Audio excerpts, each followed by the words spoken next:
Sí, pues nada, pues en primer lugar, bueno, no os veo, pero agradeceros tanto esta invitación por parte del área de sostenibilidad de la Cámara de Comercio, a Amy Boyce, a José Aparece, que le he dado bastante trabajo. Disculpadme el no estar allí presente porque me coincidía con otra jornada aquí en el Ministerio y sobre todo por no haber atendido al horario previsto. Pero es que esta mañana no sé qué ha pasado, ha debido haber una rotura de una tubería de gas y se ha cortado la Castellana, y que es nuestro eje vertebrador, y he llegado, bueno, creo que he tardado para hacer 100 metros más de una hora.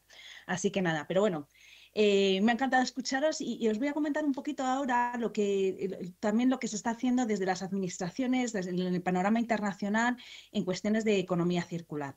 Entonces, sin más, simplemente como todos ustedes sí que son conocedores de las cuestiones relativas a economía circular, pero sí que me gustaría un poco llamarles la atención de los últimos, bueno, pues de los avances que se están realizando dentro del plano internacional. Creo que el plano internacional es un aspecto importantísimo, dado que se trata de cadenas de valor de carácter global. Es verdad que está siendo tratado, es una cuestión que está siendo tratada tanto en las cuestiones bilaterales, en las cuestiones multilaterales, y que cada vez hay más países que lo están acogiendo. Es necesario, por tanto, para aplicarlo dentro de nuestras economías. Y muchos de ustedes empezarán a ver o sabrán que ya se está cada vez ligando más a un concepto que están desarrollando a nivel europeo, que es la triple crisis planetaria. Al fin y al cabo, no que deja de ser otra cosa que los distintos impactos que se están produciendo y que están ligando mucho la economía circular pues, con las cuestiones de biodiversidad, especialmente de cambio climático, y se está llevando a cabo una monetización, un cálculo de cuáles son los efectos y riesgos que se está provocando como consecuencia de la actividad humana cuáles son los efectos que se están provocando en la naturaleza y cuáles son los impactos económicos que están provocando la misma. Entonces, poco más o menos para tener unos valores y unas referencias, que sepan que más o menos se considera que el 90% de la biodiversidad de la pérdida de la biodiversidad, que es 1 millón de especies, es consecuencia de la actividad humana. De esa se produce una reducción del Producto Interior Bruto de un 10%, según lo que indica el Banco Mundial del Desarrollo. No sé si me escuchan bien porque yo me oigo con eco. ¿Sí? Vale, fenomenal. Bueno, pues estos riesgos que están identificados por el World Economic Forum, se hace como una evaluación anual de cuáles son los principales riesgos de carácter económico, y cada vez hay mayor presencia de todos los riesgos de carácter ambiental, generalmente siempre ligados a cuestiones de cambio climático, de biodiversidad, disminución de recursos, reducción de la productividad alimentaria, etcétera. Todo esto, a su vez, consideran que la causa o la razón viene por el uso intensivo de los recursos, que se ha acelerado desde mitad del siglo XX, multiplicándose por 8. Es verdad que de forma diferente según los diferentes grupos de materias. No es lo mismo la biomasa, que se multiplica por 3,6, los combustibles por 12, y en cambio hay otros productos, como pueden ser los áridos, que se llegan a multiplicar que nada más y nada menos por 34.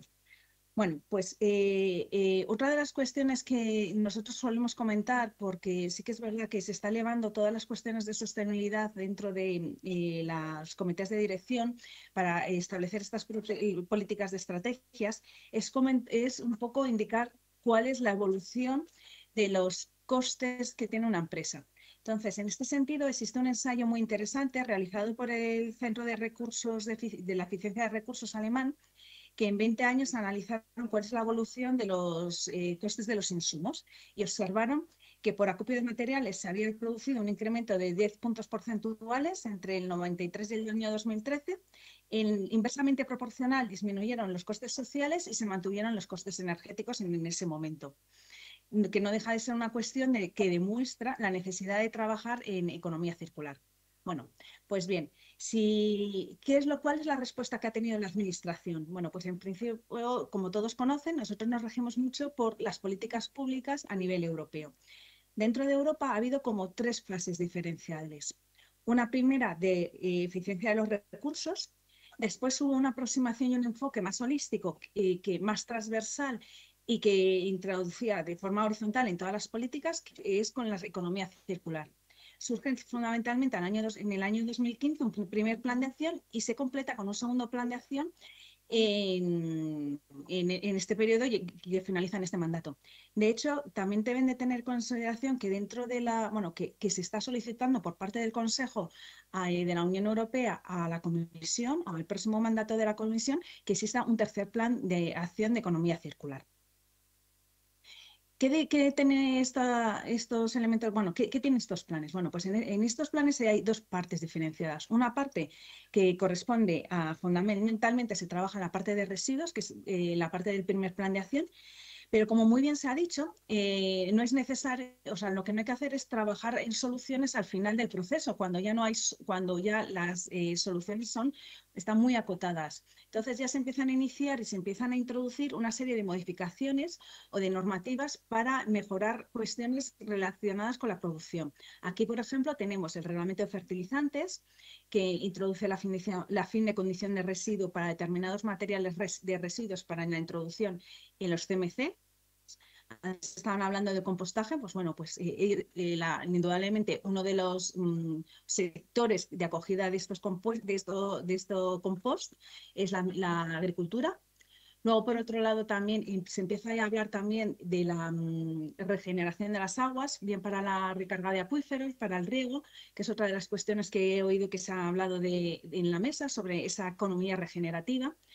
Y en el segundo plan de acción se centra fundamentalmente en la parte del diseño. Y aquí aparece el marco de la política de economía sostenible, bueno, de producto sostenible, y dentro de esta actúa sobre unas determinadas cadenas de valor, que son las que ustedes pueden encontrar en pantalla, trabajando fundamentalmente sobre baterías, sobre vehículos, sobre determinados materiales como pueden ser los plásticos, otros productos intermedios como el acero, etcétera. Vamos a ver como un pequeñito panorama de cuál es la situación ahora mismo a nivel normativo y qué es lo que sucede. Entonces, delante de ustedes tienen una representación de la economía circular. Me imagino que estarán muy familiarizados con este círculo virtuoso, con más o menos fases, dependiendo del número de Rs que queramos identificar. Pero aquí lo que he intentado acaparar es no solo las fases y lo que se pretende cada una de ellas, sino la normativa que viene asociada a cada una, para tener una visión un tanto de conjunto. Entonces, lo primero que tenemos que tener en cuenta es que es verdad que la circularidad no es posible en el 100%. Esto da lugar indudablemente a una incineración y un vertido que es necesario reducir, y de ahí que la Directiva de Vertederos introduzca un objetivo para el año 2035 en el que en el depósito de vertederos no puede superar el 10% de los materiales puestos en el mercado. Entonces, por un lado, tenemos esa Directiva de Vertederos, pero si iniciamos este círculo, pues comenzamos por el diseño. El diseño, como todos ustedes saben, es la parte más importante porque va a tener efecto no solo durante la producción del bien, sino en la fase de comportamiento y cómo se va a reintroducir de nuevamente en el ciclo productivo. Bueno, pues el impacto que se produce en esta fase es del 80%, o sea, las decisiones que se toman impactan en un 80% en el comportamiento ambiental del producto. ¿Qué es lo que se pretende? Bueno, se pretende que los materiales sean inocuos, que los materiales que se introduzcan de forma que cuando nosotros los reciclemos, estos a su vez lo sean. Esto está muy relacionado con las modificaciones y avances que se han ido realizando en determinadas normativas y en la estrategia de sostenibilidad para sustancias químicas. Tendríamos aquí el reglamento COP, el reglamento REACH, y en ambos reglamentos fundamentalmente pues se han empezado a trabajar, por ejemplo, en todos los perfluorodos sanos, en los PFOAs, en los microplásticos, y ha habido una regulación para limitar la cantidad de sustancias peligrosas que puede haber en los productos. Junto con esto, ¿qué tenemos también? Bueno, pues tenemos por otro lado la búsqueda de materias primas renovables. Es decir, que cuando se diseñe se piense en que se pueda reciclar, que no haya ningún tipo de obstáculo técnico, bien por coloraciones, bien por el tipo de sustancias que se han introducido, bien porque estamos incluyendo productos multicapa que son difíciles de reciclar. Entonces, lo que se busca es que ya se diseñe pensando en esa circularidad. Por ello, tenemos otra serie de políticas de producto que inciden en esta parte del diseño, y aquí tendríamos la propuesta de reglamento de ecodiseño, la de batería, bueno, el reglamento de baterías que ya está aprobado, el de productos de la edificación, también tendríamos la propuesta de directiva de emisiones industriales o, por ejemplo, la comunicación de plásticos biobasados, biodegradables y compostables. De todos ellos, a mí me gustaría destacar el reglamento de ecodiseño, porque el reglamento de ecodiseño es un reglamento paraguas que además sigue una estructura que va a ser replicada en el resto de los instrumentos y que es de mucho, para mi gusto, quizá el más interesante de todos ellos. En primer lugar, porque nos va a permitir y nos va a modificar cómo está la política de producto a nivel europeo. Entonces, esta es una pequeña gráfica de cómo se estructura la política de producto. Nosotros, dentro del mercado europeo, que es indudablemente el mercado más estricto, hay unas restricciones a la puesta en el mercado de determinados productos, de forma que aquellos que no cumplen determinados requisitos o comportamientos ambientales no pueden entrar en el mercado europeo. Estas obligaciones hasta el momento venían definidas por la Directiva de Ecodiseño y afectaban solo a productos que estaban relacionados con la energía. Pues bien, ahora con el reglamento de ecodiseño se va a extender y se va a hacer ampliar a otra tipología de productos. En ellas, pues bueno, se van a ir introduciendo distintos grupos de productos de forma paulatina, conforme a un plan de trabajo, que este plan de trabajo ha estado en información pública, pero ya sabemos que va a estar introducido segurísimo el textil y también el acero. Junto en esta política de producto tenemos otra serie de actuaciones de carácter voluntario, como pueden ser las etiquetas energéticas, que bueno, esta información de eficiencia energética que permite al consumidor elegir aquellos productos que tienen un mejor comportamiento ambiental o determinados estándares, como es el Ecolabel, que es, como saben, la etiqueta tipo 1 que se promueve desde las administraciones gracias a que es muy transparente, se conocen las reglas que la rigen, las empresas que están certificadas, así como tiene una metodología de cálculo común con un amplio espectro para toda tipología de impactos. Bueno, pues este reglamento de ecodiseño lo que nos va a provocar es que trabajemos o nos van a introducir una serie de requisitos normativos o de requisitos ambientales para dar información sobre el contenido mínimo de material reciclado, el contenido de la reciclabilidad del producto, la durabilidad, la reparabilidad, la huella del producto, una serie de, bueno, y unos cuantos más elementos o requisitos de carácter ambiental que van a ser informados por medio de un pasaporte de producto, dando información a lo largo de la cadena de valor y a los recicladores, y por otro lado, por un etiquetado que dará información a los consumidores sobre el comportamiento de este producto.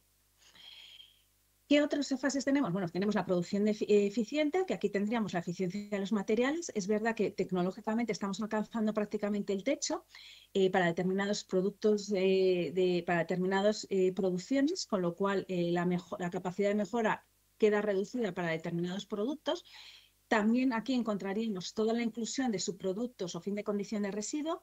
En este aspecto me gustaría señalar que tanto la modificación de la Directiva Marco de Residuos no supone una modificación en cuanto a los criterios que se aplican para la determinación si es un subproducto o una fin de condición de residuo. Lo que ha hecho, por ejemplo, la ley de residuos, la 7/2022, es permitir disminuir las cargas administrativas y a mejorar la agilidad del proceso de declaración de estas figuras, ya que las comunidades autónomas también pueden, para dentro de su territorio, pues hacer estas declaraciones. Junto con esto, pues tenemos también la remanufactura. Bueno, pues es otro de los elementos que se introduce dentro de la producción eficiente, tanto la remanufactura como la adaptación, dando respuesta y fortaleciendo toda la jerarquía de residuos, especialmente en esa primera parte, que es reducir la generación de residuos, que es donde deberíamos dirigir todas las políticas. Es verdad que hay algunas diferencias de apreciaciones en las definiciones de cómo queda la remanufactura, la adaptación, según sea el reglamento de baterías, según sea el reglamento de ecodiseño.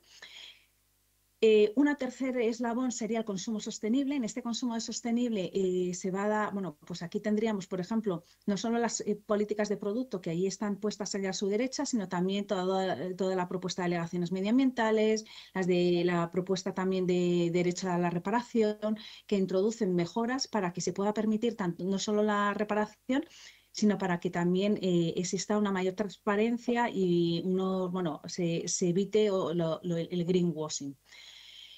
Se busca alargar el ciclo de vida bueno, con extender el ciclo de vida, con permitir la reparación, con las políticas que hemos dicho antes de producto sostenible, las de consumidor. Y por último tenemos toda la parte de reutilización y de residuos en la que entra la revisión de la Directiva Marco de Residuos. La última modificación, como ustedes conocen, está trabajando sobre las cuestiones de textil, está trabajando también sobre el residuo alimentario.